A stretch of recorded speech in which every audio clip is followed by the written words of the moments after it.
everybody. I have an important one today.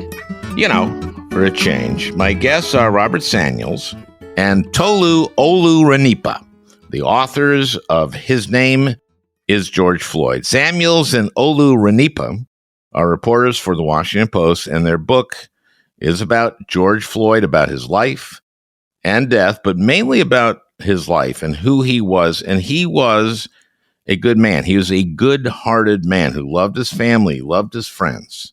He had his faults. He spent time in prison, sometimes for things he didn't do. He was arrested by cops who later were proved to have made false arrests and planted drugs on people, black people.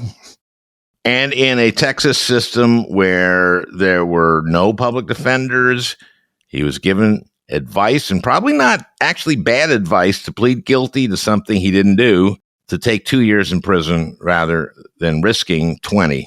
This is a book about systemic racism. If you ever had any question about whether there is systemic racism in this country and a history of systemic racism and it still exists, read this book or listen to this podcast. It's a great one today, for a change.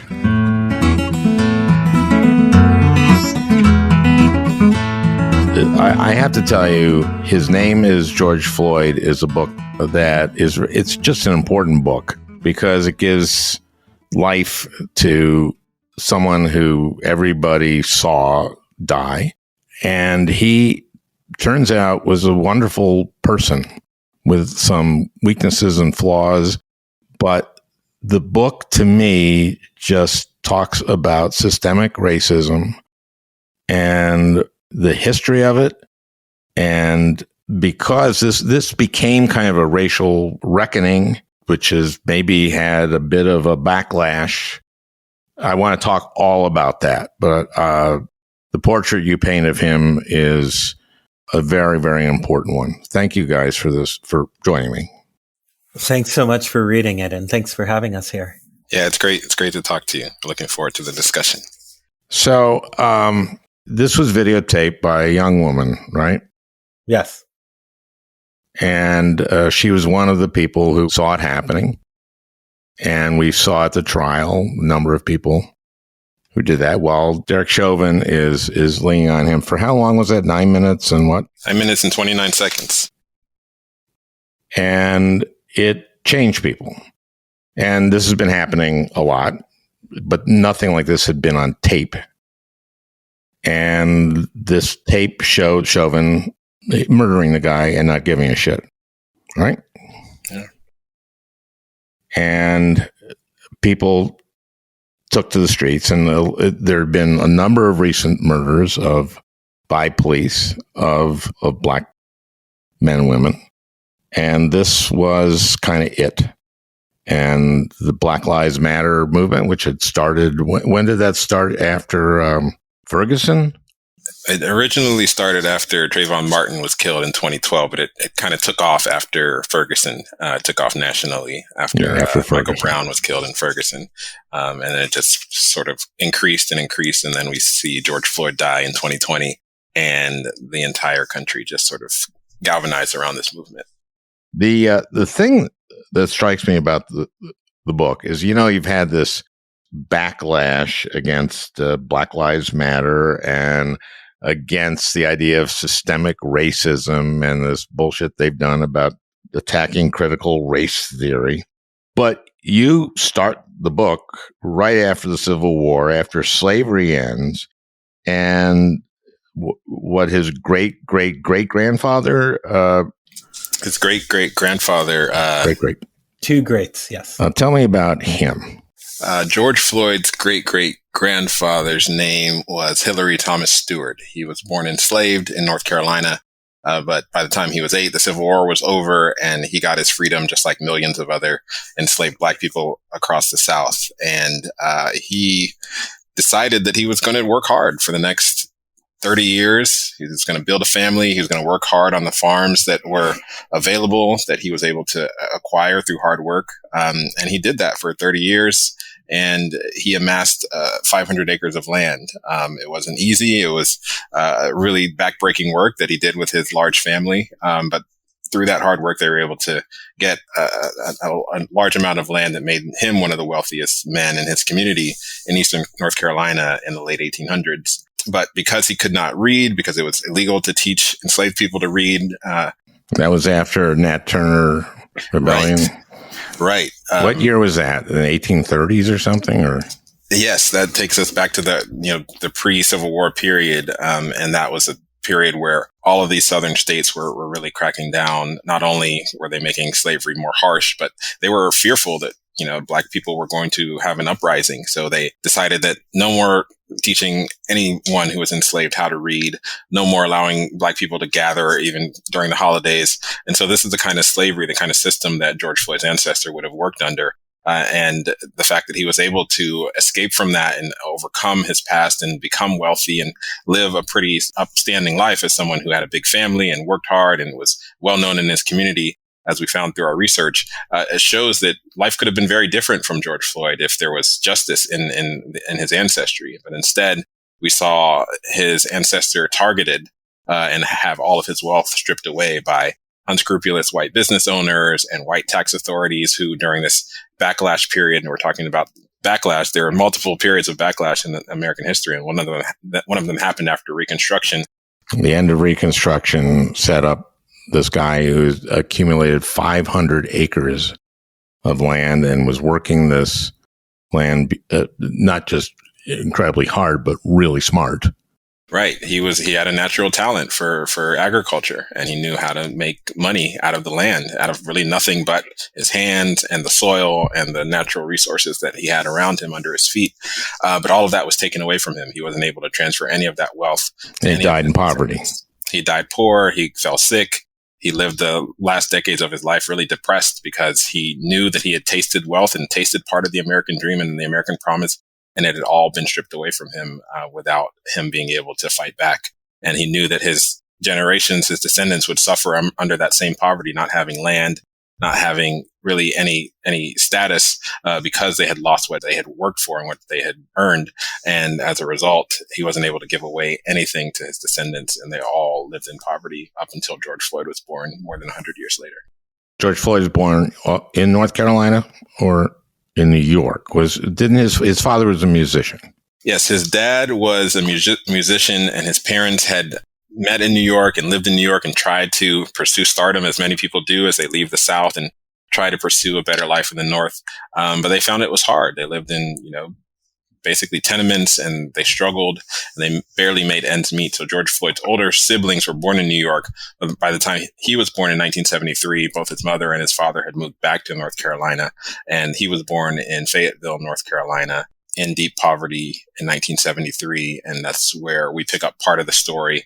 George Floyd, as a baby, as a young kid, in the first 3 years of his life, he lived in North Carolina before his family moved again and moved to Houston, chasing, hopefully better opportunities. Right. And I guess his father and mother had split, and now his mom marries another guy. Is that right? And they go to Houston. Am I right? Or am I doing this wrong? No, you're doing it absolutely right. You did the reading, Al. I always try to prove to my professors that I've done the reading.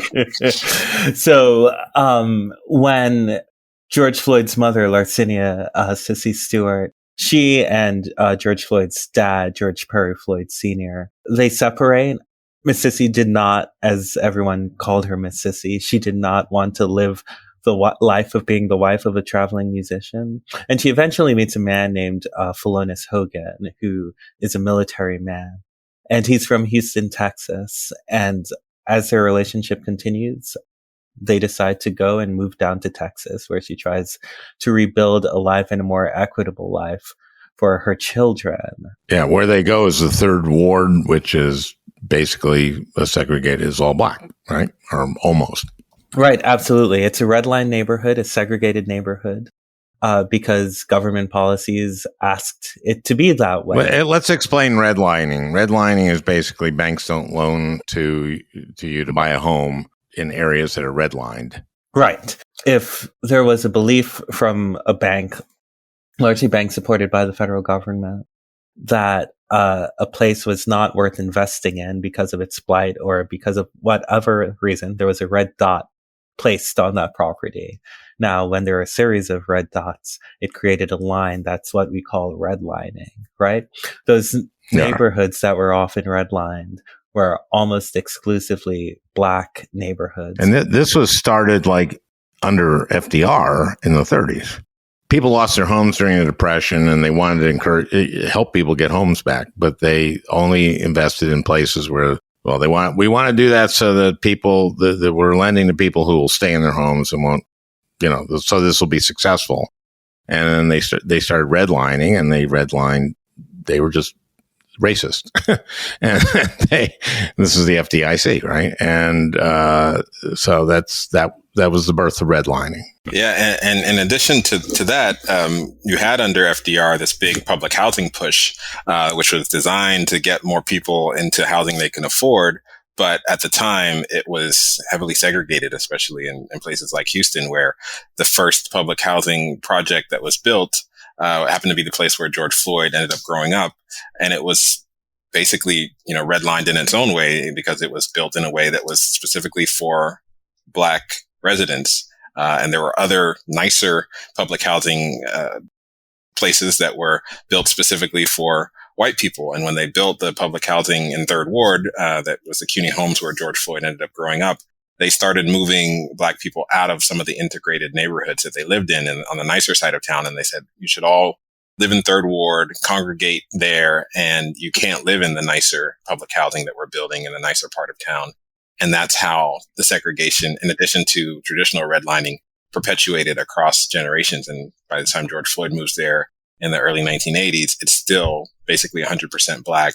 It's gotten even worse in terms of the income level and the deep poverty that was evident there. And government neglect is the order of the day, because the wealthier areas got the upgrades, they got the renovation, but the places that had been segregated and told that this is a specific community for Black residents, they were neglected and they didn't get the upgrades and they fell into disrepair. And that's how George Floyd grew up in a community that was basically broken, and people there had to fend for themselves. And we write about in the book how there was that great sense of community and people relying on one another. But the government was not there. The government had perpetuated. And the schools are essentially completely segregated. It's going to all Black schools, right? Right. And that happens in large part because once the courts mandated integration, there were schemes and practices that happened in Texas, like in many southern states, to prevent that integration from happening. They started doing things like ending compulsory education or setting up private school vouchers, or some people even tried to create their own school districts so they wouldn't have to integrate students. So George Floyd, he enters into a school system that feels the residual burdens of this. One, when neighborhoods were integrated, a lot of Black people who lived in their community had the opportunity to move to other places where they could be better educated. And also that when the schools were forced to integrate their workforces, their educators, right? The best Black teachers in the neighborhood were sent to the white schools, but the white schools didn't respond in kind. So what happened was you had a crumbling school system that had very little investment, alongside with educators who did not have either the academic or the cultural experience to really relate to these children who had already been growing up disadvantaged. Now, George Floyd was tested in the third grade, one of those standardized tests, and he was at grade level in both reading and math. Absolutely. He was hitting those benchmarks, which is a pretty difficult thing to do if you're growing up in a destitute neighborhood. So George Floyd, he was demonstrating an ability that was fairly impressive. One of the anecdotes we talk about in this book comes from his second grade teacher, Allen. It's an essay that he wrote in second grade about what he wanted to be when he grew up. And George Floyd, who had just learned about Thurgood Marshall, he talks about wanting to be a Supreme Court justice. And it's not just the dream of being able to be an arbiter of the law, to be able to make things right in the world. That's really impressive about it. It's that the spelling and the grammar are right. There are some pretty difficult words for a second grader. It's that the thinking made sense. So when he was growing up, when he was a small boy, a jokester, when he was at home that everyone loved, he was displaying a talent academically that would have been rare. But as he gets older, he's a big kid. He's tall. He's lanky. He's ends up being 6'6", and they steer him toward athletics. They steer kids from this neighborhood, from the Third Ward, into athletics because that's really their best way out. Yes, one of the reasons that appears to be the best way out for so many people is because the education system is so underfunded, so dilapidated. It's such a narrow pathway through education out of Third Ward because the government had not invested in the schools there because they're all black schools. It's easy to forget them. It's easy to overlook them. They don't have as much political power. And that's what we saw at George Floyd's experience. People said, if you're going to make it out of this community, it's not by being a Supreme Court justice, because Supreme Court justices don't come from this community. Our schools don't educate people in the way to allow them to become a Supreme Court justice. But we do have great athletes in this community. We do have people who train their bodies, and they are experts in athletics, and they're able to excel and get college scholarships and go to the professional leagues. And that's what his goal was. When people saw his body, they saw that he was fast, they saw that he was tall, and they decided to essentially steer him in that direction and basically told him that that's the way you're going to make it out. And he came to believe that. And he was a star athlete. He was a pretty stellar athlete. But as he poured more and more of his efforts into athletics, he was unable to put as much effort into academics, and the school system already was underfunded. So it ended up being this toxic mix where he's pursuing athletics and he's trying as hard as he can to make it out of his community and provide for his family through sports. But his shaky academics wouldn't allow him to play in college. Even after he got a college scholarship, he was unable to meet the eligibility requirements. And he ended up having to drop out of college and go back home. And that was a really important turning point in his story and in his life. And it is where some of the negative experiences that he had growing up black and poor in Third Ward began to really take shape. And the picture you get of George Floyd in this is a guy, he knows he's big. And so he knows people can be intimidated by that. And he goes out of his way he goes in, when he enters a room, he goes up to people and says, "I love you," and stuff like that, right? Absolutely. George Floyd was always very self-conscious about his size because he knew by his very stature, especially when he became a footballer and grew all that muscle so he could be a force on the field.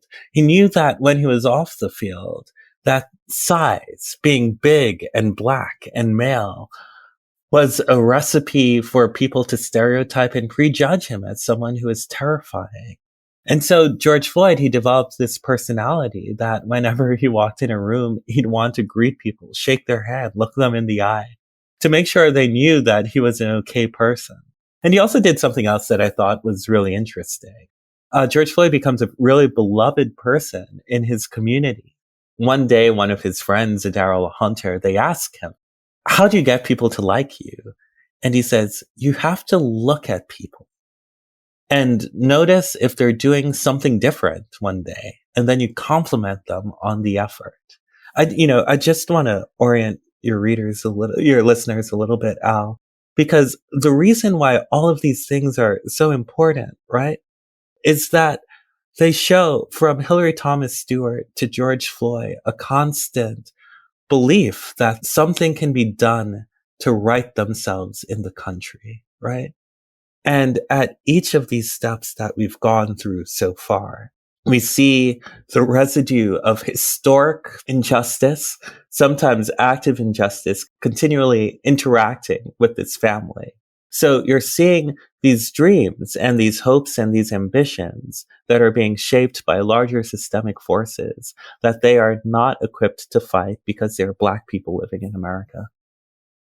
So now he doesn't become, a college athlete because he can't meet eligibility. He goes back, Third Ward, and young Black men there don't have a lot of ways to make money. And one of them is in drugs. Yeah, so just to put us in the timeline a little bit, this is the summer of 1997. George Floyd is in his early 20s, and he's now a college dropout, and he's headed back home to Houston's Third Ward. This is a place where, once there were blue-collar jobs that were available, there were, hard work that can actually lead to comfortable, even if hard scrabble lifestyle. But, after we saw a lot of these jobs go overseas, we see the disinvestment in these communities. Drugs is what's left. And it happens to be the economy of the neighborhood. It seems to be the place where people are able to provide for their families, and it's ubiquitous. And the other thing that is ubiquitous is the presence of police. And this also happens to be the aftermath of the onset of the war on drugs, the crime bill, and the push to lock up people for low-level drug offenses. And George Floyd's life just happened to intersect with the war on drugs in a really tragic way. And we document how he got caught up in the drug game and how police were really just waiting for him and ready to take advantage of any mistake. And in some cases, there were cops who just were rewarded for numbers of arrests, and the police weren't necessarily held to tremendous standards in terms of proving that the person was actually dealing drugs or had drugs, right? Absolutely. And you see that happening so often in George Floyd's life, who ends up spending a third of his life behind bars. I mean, some of the details of the detainments were pretty eyebrow-raising and frightening. In one of them, he's stopped and detained for walking down the street looking like he has no particular place to go in your own neighborhood. That was the charge. Yeah, that was the explanation. Or that was the suspicious. That's right. Can you imagine living in your neighborhood, having to think about whether or not you're walking too quickly or too slowly? Whenever I walk in my neighborhood in Minneapolis, or when I have grandchildren in New York, I always make sure to walk with intention. Really? No, but I'm white, and yes. and it's okay. I can kind of walk like I have nothing particular that I want to do. Exactly. So this is the kind of suspicion that surrounded his neighborhood. But we also have to remember that these things had really terrifying consequences in a world in which police presence and the enforcement was acted upon swiftly. There weren't a lot of opportunities for George Floyd in a court of law to plead his case, right? And so there was this belief that at some point the cops will find you and detain you. And it doesn't matter whether or not you're guilty, because you're living in a legal system that's unfair. So what do? What are you left with? You could find a lawyer, but there's no active public defense system in Texas at the time. Right. So there's not a lot of hope there. What you do is you take a lesser charge, say you did it, and hope for the best. Yeah, your lawyer tells you better just go for 2 years. Yeah. Otherwise, you might go for 20. And you believe it because that's what's happening in your community. And when you look like the way George Floyd looks in a country that was so oriented on criminalizing people who looked the way George Floyd looked, there was not a lot of hope that anything different would happen. Later in the book, you write this, he had a girlfriend who was white, and she had drug problems, and he had drug problems at the time. But you make the point that a big Black guy with drug problems is thought of as menacing and dangerous. But a white person gets sympathy. Right. Well, have an addiction. Yeah, yeah. Well, Courtney Ross, who was George Floyd's girlfriend when he was in Minneapolis for most of the time he was there, they did drugs at the same time. They had the same drug dependency issues, the same ingredients that were going in her body were going into his. But the response of how people treat someone like Courtney Ross, who is white, and someone like George Floyd are night and day, completely different, even though neither of them entered into this situation of drug dependency with the intention of complicating their lives. They started because they were unsure of the powers of opioids, like many people in the country were not.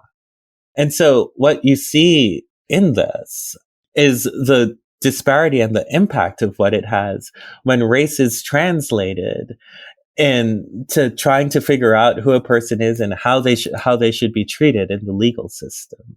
And also in, the court of popular opinion. So often we get asked, why write about George Floyd? He was an addict. And it's true, he had a drug dependency problem. Lots of people in this country do. But what's fundamentally there within that question is this idea that you should be sympathetic to some people who have these issues. And if you're Black and you look like George Floyd, it's a terrible problem, which is bedrocked on junk science and a lot of stereotypes and prejudices that we try to go through case by case in the book. Now, at one point, there are some friends of his, some people he knows who are leaving Houston, and a number of them are going to Minnesota. And there's a number of reasons for that, and one of which is Texas is a really rough place in terms of social services. As you're saying, no public defenders. They didn't accept Medicaid, expanded Medicaid for the ACA, so you can't get treatment, et cetera, et cetera. So these folks are encouraging him to go to Minneapolis, and he does. And he gets treatment. He goes to a place called Turning Point. I've been at Turning Point, and it's a great program. Is it all Black men, or is it yeah, mostly Black men. Yes, and it just has a different way of treating these guys. And Richard Hayden, who started this, his son, became Jeff Hayden, is a state senator, a friend of mine. So Floyd graduates Turning Point, and he's doing well for a while, but then he has a roommate that dies of an overdose. Yeah. He walks in one day after his second shift of work, and he calls for his roommate. His name was Eric. Everyone called him Big E. At Turning Point, they're sort of seen as a pair, Big Floyd and Big E, both guys who had done some college, played basketball, good college athletes, Big trying to make it through. He was not from Minnesota. He had moved there. And he walks in and he sees Big E unconscious. And it turns out that he had died of a drug overdose. And for George Floyd, this is another one of those sad turning points, right? Because he had come to that state with the belief that he could get past all of the things that he had been seeing in Texas. But there was another truth that as a Black person living in America, there were stresses, there were hardships that were really hard to escape wherever you lived. And so for a while, George Floyd, who was by all accounts a gregarious man who loved to socialize with his friends, no one sees him for a couple of weeks. And he talks about the darkness that had started to replace the light that Minnesota was supposed to shine. And it is in that situation, within the haze of that depression, that he had returned to the familiar comfort of using again. So he's in his life now. He's spent quite a bit of time in prison, and something that figures in his murder is claustrophobia. And, and anybody who watched that trial saw him begging not to be put in that car and struggling not to. And that's when they start sort of manhandling him. He was kind of afraid of the police, and naturally so, I guess, because if you've been arrested before for walking down the street with seemingly no intention of what you're going to do. So this leads up to that day. There's a very important history that we try to document in the book and to try to explain for people who just saw George Floyd on the video why he was so fearful, why he was terrified. There's the claustrophobia aspect, the fact that he had spent so much time in the cramped space of a jail cell and how traumatic those experiences had been, how the private prison industry that he ended up having to experience as an inmate really just stripped all the profits out of the prisons and made them as heinous and difficult as possible because they wanted to spend very little money. So that meant George Floyd spent a lot of time cramped in a cell with very little resources, with very little rehabilitation, and with a lot of violence around him, and with a lot of reasons for him to have those emotional demons. So he was actually claustrophobic. We talked to a number of people who confirmed that. He wasn't just making that part up.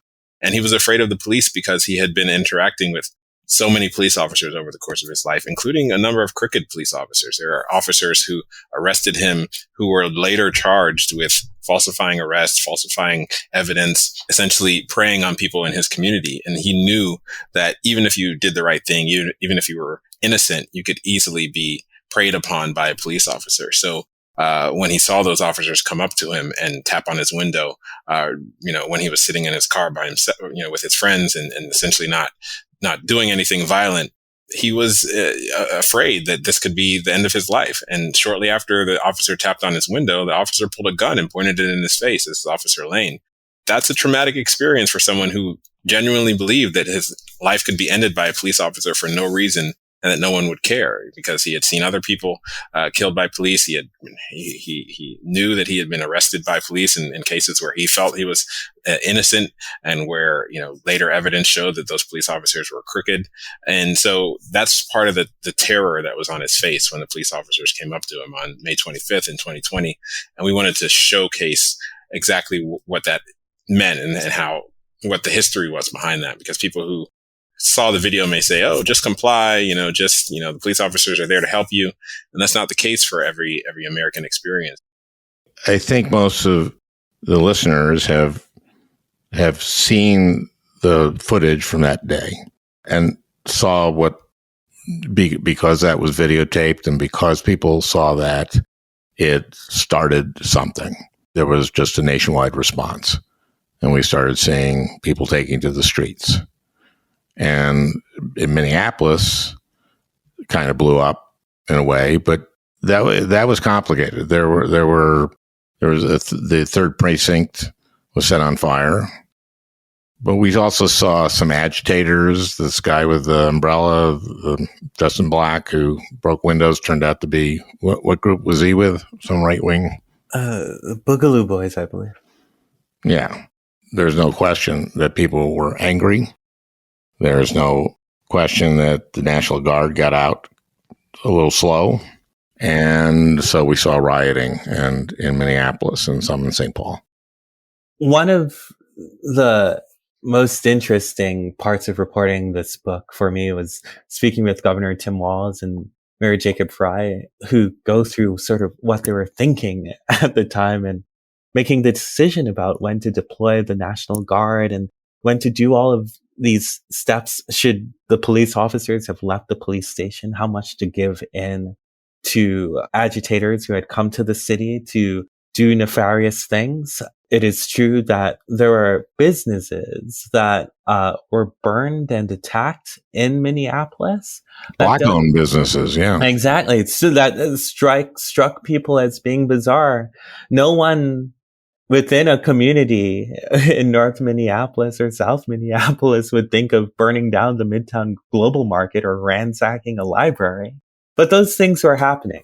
And so what I think is really important about all of this is that when the injustice, the full cruelty of racism was put on display at a time when no one could look away from it, no one fully knew how to respond, right? Because the emotional outpouring of what was seen and the affirmation of the lives that were being lived in this country had come to a head in a way that we had to confront it. We didn't know what to do when we were actually confronted with the big thing, right? With proof of the evidence that this big thing exists. And what we saw was an entire country trying to invent a new choreography about when we're really confronted with this big thing. And that thing is the continuing course of systemic racism, right? What we hope all of the discussions about George Floyd's life does is to help people understand that that big thing was always present in America and in George Floyd's life. It revealed itself on May 25th, 2020. And so the scurrying that came afterward also harkens back to the question about why we have not been scurrying for all of the instances that had come before. And this starts a national demonstration of outrage and also of solidarity. There were, in many cases, more white people marching than black people in many cities. And systemic racism started to be something you heard about in ways we hadn't before. Exactly. And that was a good thing. That was a good thing. And now, maybe we should talk about the backlash, which came from Trump and right-wing forces. But what basically happens is that people are beginning to talk about systemic racism. They're starting to have those conversations, and guess what? Those conversations are uncomfortable for some people.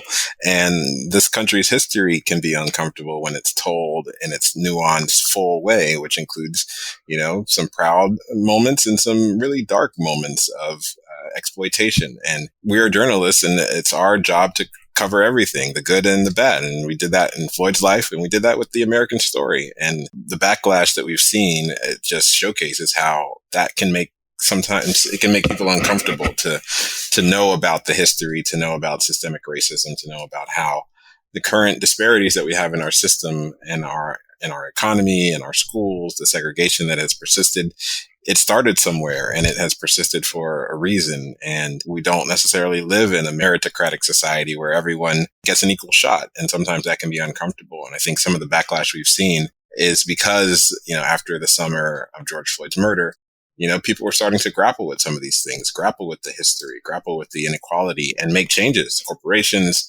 institutions, city councils are starting to make some changes. And people thought, the people that have been part of this backlash have felt that things were moving too fast or that they were uncomfortable. And, some cynical politicians have been able to take advantage of that and, use a lot of the misinformation that we've seen in our system over the last few years. They've used that in this area, which is highly fraught because race has always been a fraught issue. And that's what we've seen in terms of this backlash. We saw in the immediate aftermath, the Minneapolis City Council put out something, defund the police. I thought that was very unfortunate because, there are some people who continue to use that, but not many. What we want to do is do police reform. And I know that this is what George Floyd's family wanted to see happen. And unfortunately, we haven't seen that. Well, 16 states have passed laws banning no-knock warrants or the use of the chokehold, which is something that the Floyd family would have wanted. But we did not see those things happen on the federal level. And why didn't they? Well, the Senate had an opportunity to think big and think about meeting the moment. But as time progressed and worry increased about what might happen if we confront some of the big ghosts in this country, it became less and less of a priority. And things got caught in the typical morass that happens in the United States Senate. And so there was this larger question. I know you know nothing about this, but I'm really curious about this because you guys covered this. That Tim Scott from South Carolina was representing the Republicans and thought he could do something as the only black Republican senator. And it seemed to me that there was a lot of progress being made on this. And of course, George Floyd's daughter, Gianna, famously said, "My father is going to change history." And this was going to be it. Yeah. There are a whole bunch of terrific parts of that bill that we heard about, creating more diverse police forces that reflect the community, requiring the cops to wear body cams, banning chokeholds, all kinds of really good stuff, right? Was it just qualified immunity that killed this thing? Why don't you explain what qualified immunity is? Well, qualified immunity is a practice that prevents a police officer from being directly sued or charged with an incident that happens when he or she is on the police force. So what those who like qualified immunity and believe that it should exist believe is that it's unfair to charge an individual or hold an individual accountable, but you have to look at the larger system of the police department.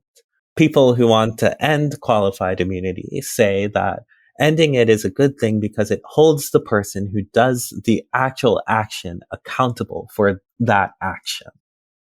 And by doing that, it would be a deterrent to help shake up places like the 3rd precinct of the Minnesota Police Department, where officers were acting almost with impunity, that people like Derek Chauvin, who had murdered George Floyd, believed that if a complaint is made, that nothing would happen. So that was one of the big and major arguments that there could be no traction on. But when we did the reporting, the other thing that continually came up were two other sort of philosophical struggles, right? The mechanism that the federal government can use to enforce to enforce these laws, that means that would ultimately block funding if they did not follow the whims of the federal government. The political argument that Tim Scott was making was that the bill was asking local law enforcement to do too much and to be too much at the whim of the federal government. Others, Cory Booker was leading the charge for the Democrat, was saying, look at what's happening, right? We need to do something to prevent what's happening. So that was the first philosophical debate, right? And then the second debate was, all right, if we cannot agree on all of these things, can we do something small? You know, what in DC parlance we call a skinny bill. Can we do something small if we can't do something big? And just do it step by step. And given everything that not just the country, that the world had seen, people who are negotiating this on the Democratic side said, no, we cannot do that and put this bill in the name of George Floyd. It has to be large and meaningful. That's not just sort of emblematic of kind of political philosophy, but it talks a lot about the way we see the big problems in the country when it comes to race. Do we exchange small steps when we can take big swings? Who gets to be held accountable? Whose fault? Who should be blamed and shamed? All of those things are happening in this bill, but they're also playing out in the discussions that we're having, that you had alluded to earlier, about how history is taught, how it's supposed to make you feel. All of those things are still big questions and unsettled issues in the country. Well, we literally have, like in Florida, DeSantis puts this bill forward. I'm not sure if it's been passed and signed, which is that if a teacher makes a kid feel uncomfortable, that the child's parents can sue the teacher. How do you teach American history if you're going to get sued anytime you say something that could make kid feel funny about their race? You know, how are you going to talk about 250 years of slavery and what that was, and without some parent going like, my kid felt uncomfortable, I'm going to sue you? So how do you characterize it? For 250 years, there were people in this country who worked for free. Is that what you say as a teacher? And, you know, and the kid in the class goes like, you mean like my summer internship with my dad's law firm? And it's like, no, that's not, it wasn't quite like that. That was voluntary. Kyle, you know, I mean, like it's amazing. And of course, this critical race theory. And now we're seeing what happened in Buffalo was about great replacement theory. And we're seeing white supremacists. It's pretty ugly. It's a tough time. In the book, when we were talking with Reverend Al Sharpton, he reminds us that there's almost a Newton's law to civil rights in this country, that when a big step is made, there's a opposite reaction to it. One step forward, one step back. I think one of the things that we just fundamentally believe as journalists, and for me, that belief was really reaffirmed in the reporting of this book, right? It's that history lives and breathes. It is a wrong thing to think about it as just a vestige of the past or a cinematic film that you can just have a feeling about, right? Journalism is about, and this book is about thinking about the way history informs how we think and how we act toward our fellow man. And that is, I think, the big disparity when we're talking about the feelings and the discomfort that this country is changing, right? That it's becoming browner, which is the core of the replacement theory. It's also the core of the discomfort and unsettlement about thinking about the fact that Thomas Jefferson did some great things and he did some not great things, and that police in this country have protected people and they've punished people unfairly. The challenge is to somehow allow people to live with both.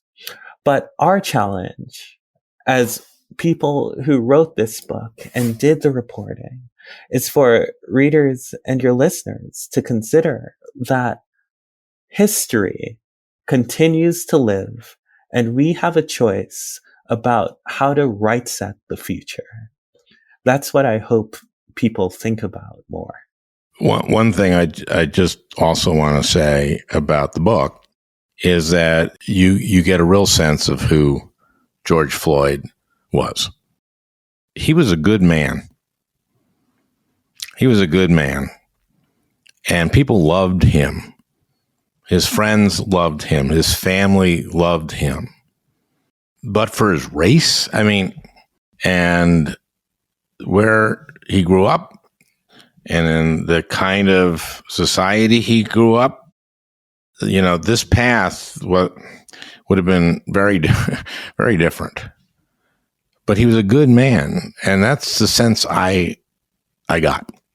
We definitely wanted readers to come away with the understanding that they felt like they knew George Perry Floyd, Perry as he was known to his family.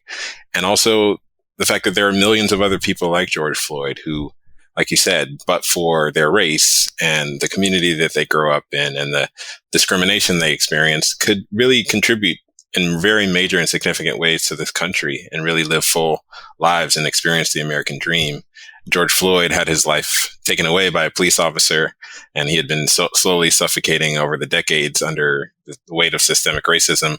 And there are millions of other people who might not have their deaths caught on camera, but are also slowly suffocating under the weight of the systems that we all have contributed to. And we wanted people to read this book and maybe come away with the sense that something should be done, and maybe the same level of outrage that we got when we saw the video we can muster for the people who are suffocating in silence under the weight of discrimination and injustice all over the country.